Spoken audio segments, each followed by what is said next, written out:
Hello all வணக்கம். பீடா, welcome to the show. India Australia border Gavaskar trophy 3 test முடிஞ்சிருச்சு. பயங்கர சுவாரஸ்யமாக போயிட்டு இருக்கு. நாள் அப்படின்னு டீம்ஸ் லாக் ஆயிருக்காங்க. பாக்ஸிங் டே டெஸ்ட் ப்ரீவியூ எங்க மெல்பர்ன்ல. இந்த மேட்சை பற்றி இனிஷியல் தாட்ஸ் என்ன? வியூவர்ஸ்க்கு ஒரு சின்ன ட்ரிவியா. அதுக்கு முன்னாடி பாக்ஸிங் டே அப்படிங்கிறது வந்து சென்ட் ஸ்டீஃபன்ஸ் டேன்னு சொல்லுவாங்க. எப்படி ட்ரெடிஷன் அப்படின்னா கிஃப்ட்ஸை வந்து அவங்க வீட்டில் இருக்கிறவங்களுக்கு ஹெல்ப் பண்ணுறவங்களுக்கு எல்லாத்துக்கும் கிஃப்ட்ஸை ரேப் பண்ணி பாக்ஸில் போட்டு கொடுப்பாங்களாம். கிறிஸ்மஸ்க்கு அடுத்த நாள் அவங்களுக்காக ஹெல்ப் பண்ணவங்களுக்கு வீட்டில் மிந்து இருந்த சாப்பாடு மிச்ச விஷயங்கள்லாம் அதுலேருந்து பாக்ஸிங் டே அப்படின்னு அந்த டே கூப்பிட்டாங்க. அன்னைக்கு நிறைய ஈவெண்ட்ஸ்லாம் நடந்தது. ஸோ அப்படி வந்தது தான் பாக்ஸிங் டே ஈவெண்ட்ஸ். அந்த மாதிரி வர்றது தான் இந்த பாக்ஸிங் டே டெஸ்ட் மேட்ச். 26ஆம் தேதி மோஸ்ட் ஆஃப் த காமன்வெல்த் கண்ட்ரீஸில் அதை கொண்டாடுவாங்க. ஸோ பீடாக், ஆன் த நோட் உங்கள் இனிஷியல் தாட்ஸ் சொல்லுங்க. Thank you sir. ரொம்ப பியூட்டிஃபுல்லா ஒரு விளக்கம் சொன்னீங்க. நிறைய பேர் எப்படின்னா அது பாக்ஸிங் டேன்னா வேற மாதிரி எல்லாம் யோசிப்பாங்க. ஆனஸ்டா சொல்றேன், ஒரு இத்தனை பாக்ஸிங் டே டெஸ்ட் மேட்ச் நானே இன்வால்வ் ஆயிருக்கேன். அது என்னன்னு தெரிஞ்சுக்கணுன்ற ஆசை எனக்கு வந்ததில்லை. Thanks a lot for the clarification. எனக்கும் இது வரைக்கும் தெரியாது பாக்ஸிங் டேன்னா என்னன்னு. சரி, ஏதோ ஒரு இது நினைச்சிருந்தேன். ரொம்ப அழகா கிளாரிஃபை பண்ணீங்க. இப்போ வந்து எம்சிஜியும் சரி, எஸ்சிஜியும் சரி, Sydney cricket ground which is going to follow, that is going to be the fifth test match. India has done very very well in both these grounds. இப்போ வந்து இந்த ஸ்டாட்ஸை டச் பண்ணுவோம். லாஸ்ட் 6 டெஸ்ட் மேட்சஸ் பார்த்தீங்கன்னா batting first 3 ஜெயிச்சிருக்காங்க, batting second 3 ஜெயிச்சிருக்காங்க. இப்போ இந்த பிரிஸ்பேன்ல polling தான் போடணும்னு சொன்னோம். ஃபர்ஸ்ட் 2 டெஸ்ட் மேட்ச்ல வந்து பேட்டிங் தான் ஆடணும்னு சொன்னோம். ஆனா இங்க எப்படி போயிருக்கு பாருங்க. Average first inning score 299, average second inning score 289. That is the only reason batting first batting second ரெண்டும் equal number of test matches கடைசி 6 டெஸ்ட் மேட்ச்ல ஜெயிச்சிருக்காங்க. தேர்ட் இன்னிங்ஸ் பாத்தீங்கன்னா 184, ஃபோர்த் இன்னிங்ஸ் 241.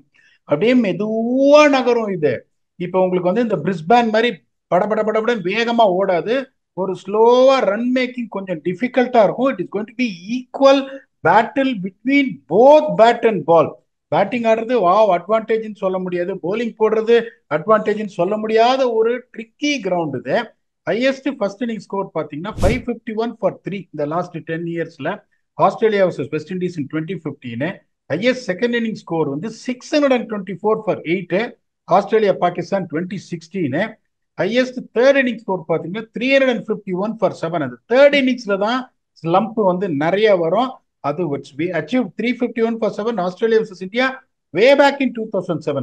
இந்த தேர்ட் இன்னிங்ஸ்ல தான் அடி வாங்க ஆரம்பிக்கும்.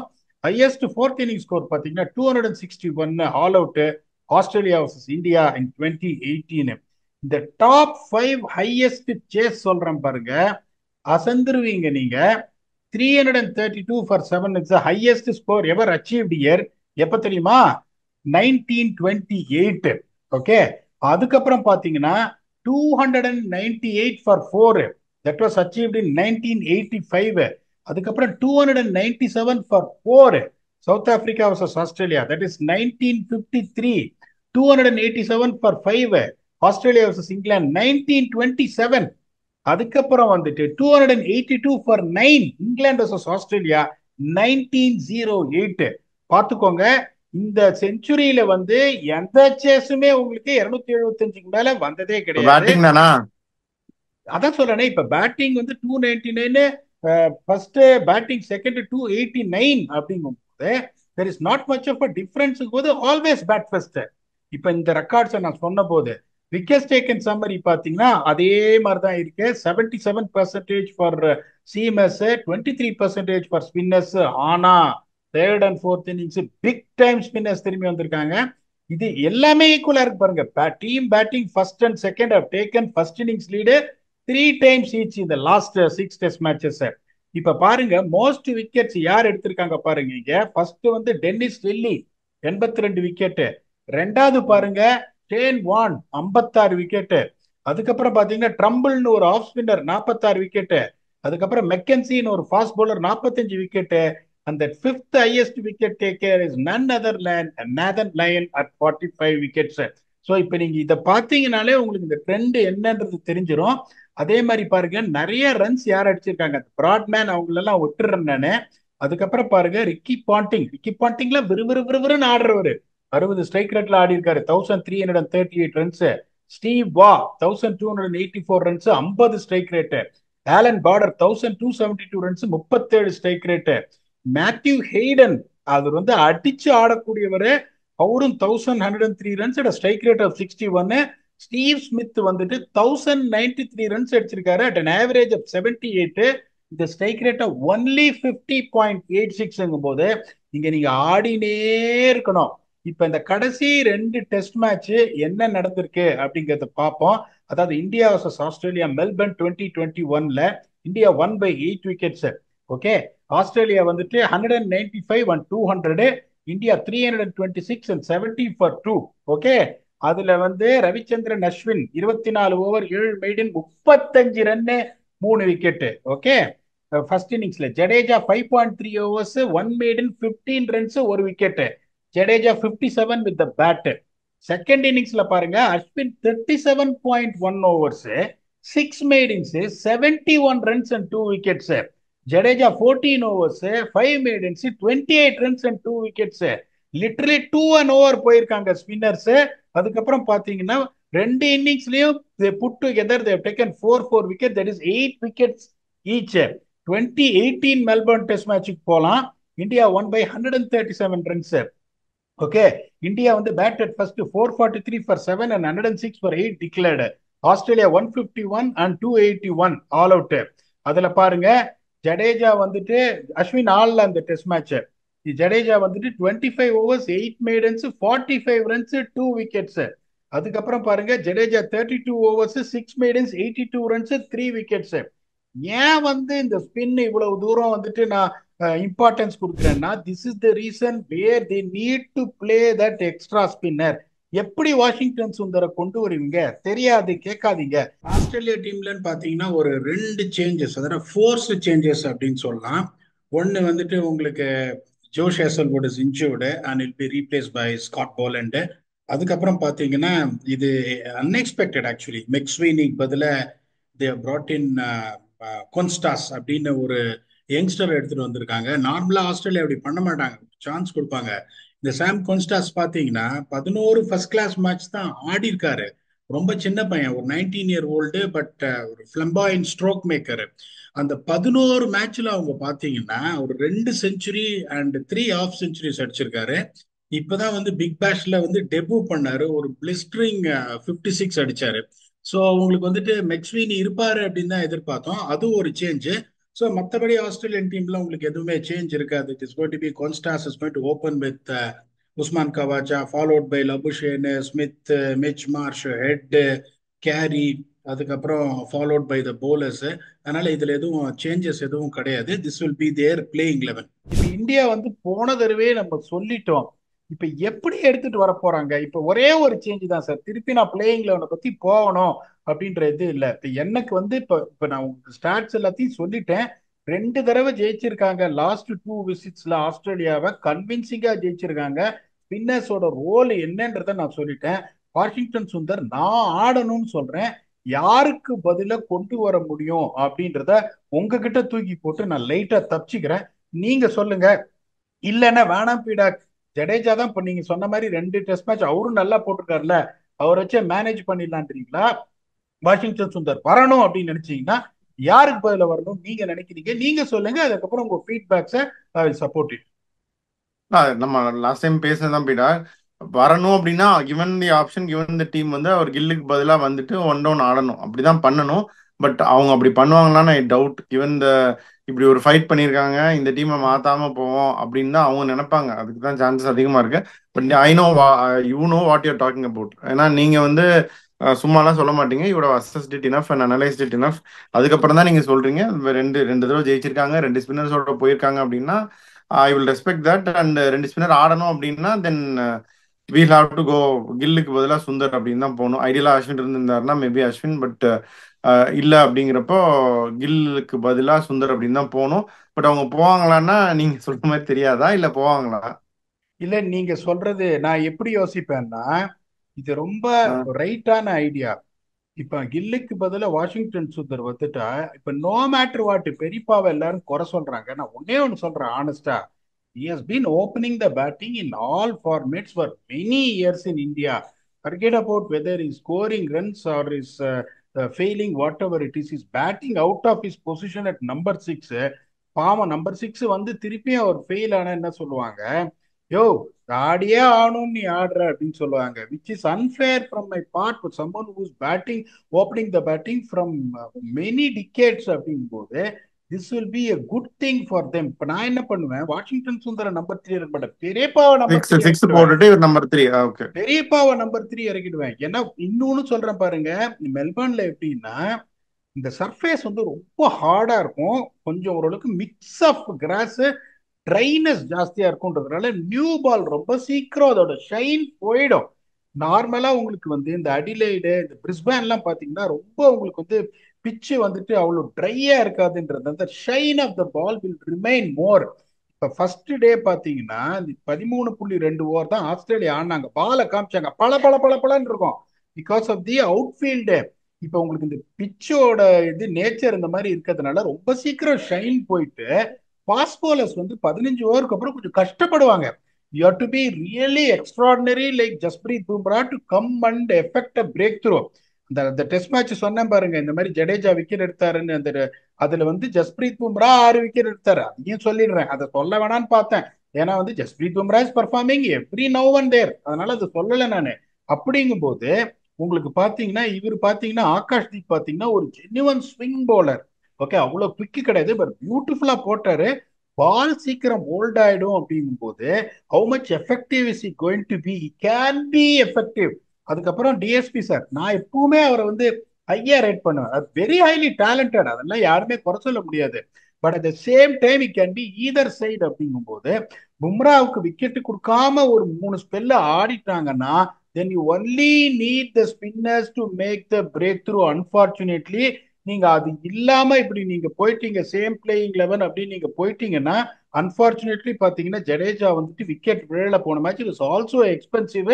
What kind of confidence he will have going forward, you know, leaving him as a whole spinner to bowl 25-26 overs a day is going to be a big risk என்னை பொறுத்த வரைக்கும். So இதுக்கு என்னென்ன horses for courses, இப்போ ஒன்னே ஒன்று தெரிஞ்சுக்கோங்க, இப்போ நீங்க வந்துட்டு இப்போ ஒரு பிளேயரை டிராப் பண்றீங்கன்னா அவரோட லைஃப் அங்கேயே முடிஞ்சு போயிடல.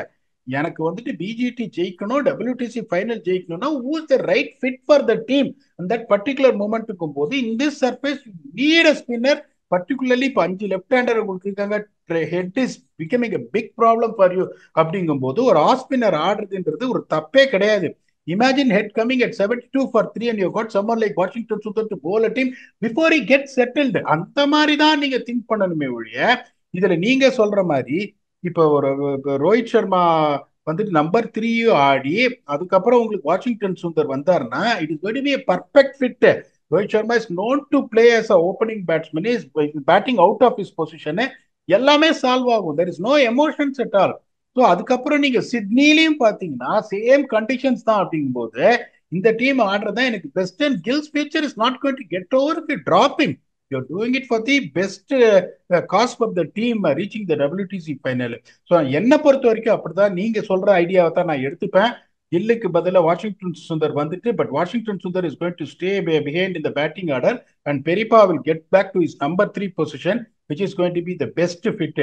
ஸோ அப்போ இங்கே நீங்க பாத்தீங்கன்னா மோஸ்ட் இம்பார்ட்டன்ட் திங் என்னன்னா ஸ்ட்ரைக்கிங் எபிலிட்டி ஃபர்ஸ்ட் 10 ஓவர்ல, அதுக்கப்புறம் 10 ஓவர்ல நெக்ஸ்ட் 70 ஓவர் இந்த 2.8 ரன்ஸ் 3 ரன்ஸ் ஓவர் போலிங் போடக்கூடிய போலிங் அட்டாக் என்ன, இங்க வேற எதுவுமே கிடையாது. இதுதான் ரொம்ப இம்பார்ட்டன்ட். 10 ஓவர் சீக்கிரம் ஷைன் போறதுக்குள்ள ஸ்ட்ரைக்கிங் எபிலிட்டி யாருக்கு இருக்கு, மிடில் பீரியட்ல ஸ்குவீஸ் பண்ற அந்த குவாலிட்டி யாருக்கு இருக்குன்னு பாத்தீங்கன்னா இங்க பாத்தீங்கன்னா Jasprit Bumrah is obviously stand out.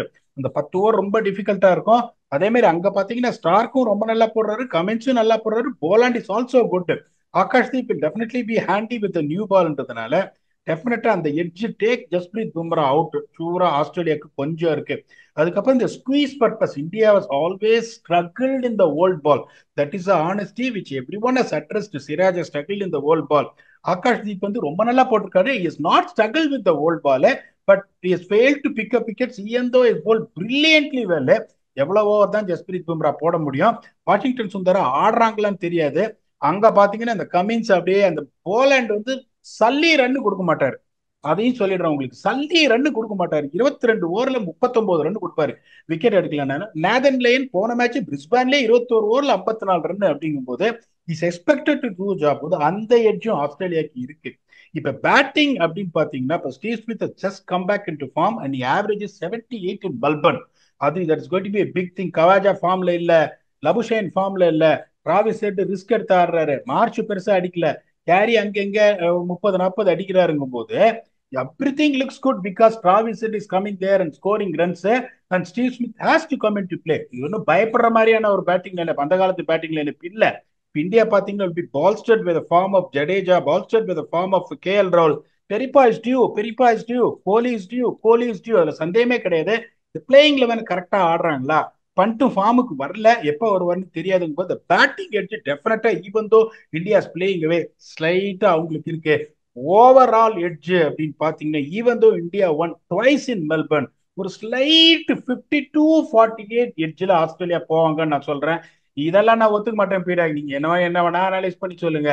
இது 2-1 இன் ஃபேவர் ஆஃப் இந்தியான்றீங்களா, இல்லைன்னா நீங்க நிறைய யோசிச்சு சொல்லிருக்கீங்க, ஒரு மாதிரி கஷ்டமா இருக்கும் போல இருக்கேன்றீங்களா? கஷ்டமா தான் இருக்கும் பீடா. ஆனா இந்தியா ஜெயிப்பாங்கன்னு எனக்கு ரொம்ப ரொம்ப ஸ்ட்ராங்கா தோணுது. நான் இப்ப பிரிஸ்பேன் சொன்னேன், அடி வாங்கினாங்க 400 ரன் கொடுத்து, ஃபாலோ ஆன தவிர்த்த அந்த அந்த மொமெண்ட்ஸ் நம்ம பார்த்துருப்போம். They are not going to give up easily, அது மட்டும் தெரிஞ்சது. அது ரோஹித்தா இருந்தாலும் சரி, கோலியா இருந்தாலும் சரி, கம்பீரா இருந்தாலும் சரி, அந்த ஒரு இன்டென்சிட்டி, அந்த ஒரு ஒரு வாட் எவர் தே ஹாவ், அவங்க ஈஸியா கிவ் அப் பண்ற மாதிரி தெரியல. I think they will fight. And I think India நீங்க சொல்ற மாதிரி வென்யூ ஒரு அட்வான்டேஜான வென்யூ இது. So I think they'll make the most of it and they will cross the line அப்படின்னு நான் நினைக்கிறேன். நீங்க எட்ஜ் கொடுத்துருக்கீங்க based on your analysis. But I think India will go on to win this match. அதான் என்னுடைய pick. On that note will pick fantasies. உங்க choices சொல்லுங்க. இல்ல கரெக்டா அதான் சொன்னேன், நான் கொடுத்த எட்ஜ் 50-48. ஒரு சில பாத்தீங்கன்னா உங்களுக்கு 67-33 அந்த மாதிரி ஓவரால் எட்ஜ் கம்ப்ளீட்டா கொடுத்துருவேன். I am definitely not doing that, to be very honest with you. இப்போ இங்கேயும் பாத்தீங்கன்னா நான் லாஸ்ட் டைம் எடுத்த அதே 5 பேரை தான் திருப்பி எடுப்பேன் மாறாம. Travis head, Stephen Smith, Patrick Cummins, Jasprit Bumrah and Mitchell Starc, இவங்கள தான் நான் எடுப்பேன். நீங்க எஸ்எஸ்பி ஜெய்ஸ்வாலோட ஸ்டார்ட் பண்ணிடுங்க. நீங்க நல்ல பிளேயர் எல்லாம் நீங்க எடுத்துறீங்க முதல்ல. ஆனா ஜெய்ஸ்வால் தான் பீரா. கண்டிப்பா எனக்கு ஒரே ஒரு பயம், இவங்க ரோஹித் ஓப்பனிங் அகாமடேட் பண்றேன்னு சொல்லிட்டு ஜெய்ஸ்வால் டிராப் டவுன் பண்ணக்கூடாது ஆர்டர். அது மட்டும்தான். அது நடக்கல அப்படின்னா கண்டிப்பா ஜெய்ஸ்வால் நம்பர் 1 ஆல்வேஸ். 2 வாட்டி ஃபெயில் ஆயிட்டாரு, but still I will always put my money on him. I have lot of trust in him. So SSV Jaiswal number 1. இது நிதிஷ்குமார் ரெட்டி நான் ஒரு தடவை எடுத்துட்டு தான் இருக்கேன். ஹி கான்ட்ரிபியூட் ஹியர் அண்ட் தேர். ஒரு விக்கெட் எடுப்பாரு, 20 ரன் அடிப்பாரு, அது போதும் ஃபேண்டசிக்கு. கமின்ஸ் நீங்க எடுத்துட்டீங்களா பீடா? அன்பார்ச்சுனேட்லி. கமின்ஸ் நீங்க ஓகே டன். சரி, அப்போ போலாண்ட் நான் எடுக்கிறேன். Scott Poland is also very steady bowler. நீங்களே சொன்னீங்க சல்லி ரன் கொடுக்க மாட்டாரு அப்படின்னு சொல்லிட்டு. ஆகாஷ் தீப் கண்டிப்பா நான் எடுப்பேன். அவரும் நிறைய விக்கெட் விழுந்திருக்க வேண்டியது போன மேட்சே. He got away with that. ஃபைனலா ரிஷப் பந்த் நான் எடுக்கிறேன் பீடா. I think he is due for a big one. அதுவும் நான் எம்சிஜியில் let see how it goes. So Rishabh Pant, Yashasvi Jaiswal, Akash Deep இந்தியால இருந்து, நிதிஷ்குமார் ரெட்டி ஆல்சோ, 4 பேர் எடுத்திருக்கேன் இந்தியால இருந்து. I strongly believe India is going to win this match. அந்த சைட்ல இருந்து நான் போலண்ட் மட்டும் எடுத்திருக்கேன். வேற எக்ஸ்ட்ரா அங்க அந்த சைட் பேட்டர் வேணும்னா நீங்க ஸ்டீவ் ஸ்மித் ஹெட் எடுத்துட்டீங்களா ஆல்ரெடி? எடுத்துட்டேன் சார். ஸோ அதான். ஸோ அதுல எனக்கு பெரிய வேற ஃபேண்டசி பிக்ஸ் பேங்க்ஸ்ன்னு எனக்கு யாரும் தோணல. மேபி ஒன் ஆஃப் தி ஓப்பனர்ஸோ அபிஷனே எடுக்கலாம், பட் எனக்கு பேங்க்னு தோணல. ஸோ இதுதான் என்னுடைய பிக்ஸ் பீடாக். ஸோ நீங்க அனாலிசிஸ் தெளிவாக கொடுத்துட்டீங்க, எட்ஜும் கொடுத்துட்டீங்க. I feel India will go pass the line. ஃபேண்டசியும் நம்ம சொல்லிட்டோம். உங்க ஃபைனல் தாட்ஸ் என்ன? டாஸ் வின் பண்ணி பேட்டிங் எடுக்கணும். இங்க பேட்டிங் எடுத்துட்டு என்ன சொல்லணும்னா வாட்ச் ரொம்ப ஸ்லோவா போகும். இது ஒரு ட்ரெடிஷ்னல் ஒரு அந்த காலத்து ஒரு டெஸ்ட் மேட்ச், 2005 2006 டெஸ்ட் மேட்ச். ஒரு நாளைக்கு 280 ரன் அடிக்கிற ஒரு ஸ்லோ 90 ஓவர் ஆடி 280 ரன் அடிக்கிற ஒரு ஸ்லோ டெஸ்ட் மேட்ச். மெதுவா போகும். அதுக்கப்புறம் டே 4ல இருந்து கொஞ்சம் ஸ்பீடப் ஆகும். டே 5 பரபரபரன்னு போகும் விக்கெட்ஸ். உங்களுக்கு அவ்வளவு சீக்கிரம் விக்கெட்டே விழாது. ஒவ்வொரு பார்ட்னர்ஷிப்பும் ஒரு 40 ரன்னு தண்ணி காட்டுவாங்க. ஸோ இந்தியா என்ன பண்ணணும்னா ரொம்ப சிம்பிள். அவங்களோட key performance indicator toss win பண்ணி பேட்டிங் எடுத்துட்டு ஒவ்வொரு செஷனும் ஒரு 27 ஓவர் செஷன்னா 80 85 ரன் டார்கெட் பண்ணணும். Forget about anything else. 85 run target பண்ணணும். 4 செஷன் ஆடி 340 ரன் அடிக்கணும். 300 ரன் இந்தியா டாஸ் வின் பண்ணி ஆடிட்டாங்கன்னா அடிச்சிட்டாங்கன்னா India will be in driver seat in this ground. ஏன்னா இங்க எப்படின்னா நீங்க வேகமா ஆக்சிலரேட் பண்ணணும். இப்போ ஆஸ்திரேலியா வந்து என்ன பண்ணுவாங்க, அந்த தியரியை தான் திருப்பி எடுக்க பார்ப்பாங்க. வந்து அட்டாக் பண்றேன் இங்க மெல்பர்ன் பிச் எல்லாம் நீங்க டப் டிஃபன் அட்டாக் எல்லாம் பண்றீங்கன்னா பவுன்ஸ் ட்ரூவா இருக்காது, கொஞ்சம் ஸ்டாப் ஆகும். ஸ்பின்னர்ஸுக்கு பெருசா திரும்பாது. தயவு செஞ்சு நான் சொல்றதை புரிஞ்சுக்கோங்க. இப்ப நிறைய பேர் என்ன யோசிப்பாங்க, நான் ஸ்பின்னர்ஸ் ஆடி ஆகணும் ஸ்டாட்ஸ் கொடுக்குறேன் அப்படின்னு என்ன நினைப்பாங்க, பயங்கரமா ரெட்டரெட்லாம் திரும்பாது. இந்த ஃபோர்த் டே ஃபிஃப்த் டே இந்த ரஃப் கிரியேட் பண்ண அந்த ரஃப்ல இருந்து திரும்பும். அது fourth day and fifth day எடுத்தோடனே ஸ்பின்னர்ஸுக்கு திரும்பலாம் திரும்பாது, ஆனா நிக்கும் பால். அதுக்கப்புறம் நீங்க வந்துட்டு ஒரு எக்ஸ்ட்ரா வெகண்ட் ஒரு ஸ்லாக் ஸ்வீப்போ இல்ல on the race inside out extra customer அடிக்க போறீங்கன்னோ there is a chance that you may get out. அதுக்கு தான் எப்படின்னா இப்ப அந்த 2018 ஜடேஜா எப்படின்னா இடத்துல போட்டுட்டு இருப்பாரு, அவர் அடிக்கவே முடியாது. நீங்க ஏதாவது ரிஸ்க் எடுத்து அடிக்க. Washington Sundar is also similar kind of a bowler. இப்ப அவர் அது என்ன பண்ணணும், அந்த T20 பவர் பிளே மோடுக்கு போயிடணும். அதே மாதிரி அந்த லென்த் சர்ரு சர்ரு சர்ரு சர்ருன்னு ஓவர் ஸ்பின் போட்டுனே இருக்கணும். ஸோ உங்களுக்கு மிடில் ஓவர்ஸ்ல இப்போ 2 ஸ்பின்னர்ஸ் உங்களுக்கு செட்டில் ஆயிட்டாங்கன்னா 25-26 ஓவருக்கு அப்புறம் ஒரு 15-20 ஓவர் ஒரு ஸ்பெல் அவங்க போட்டாங்கன்னா டப்புன்னு வந்து they can make a massive damage. The most important thing for this to India is to select the playing 11, win the toss and bat first and occupy the crease for 4 sessions. நிறைய time இருக்கும் மெல்பர்ன்ல. திருப்பி நான் சொல்றேன் உங்க அவசியம் தப்புடு things will change upside down in day 5. If India get the right playing 11 which has to be a spin dominated bowling attack, bat first and occupy the crease for 4 sessions, நீங்க சொல்றது கண்டிப்பா நடக்கும். நான் சொல்றேன் the 52-48 edge for Australia will get vanished if India do this. என்ன நடக்கும் அப்படின்னு பார்க்கலாம். they have done their homework well, they fought well. நீங்க சொன்ன மாதிரி they have already made a statement. வாலே Vadivelu அந்த காமெடி மாதிரி அடுத்த டெஸ்ட் மேட்ச்ல பாத்துக்கலான்னு. We will see what is going to happen. We'll come day for day 1 review on the 4th test in Melbourne on Boxing Day between India and Australia to entertain you with your very own octopus. Until then, thanks a lot and bye bye.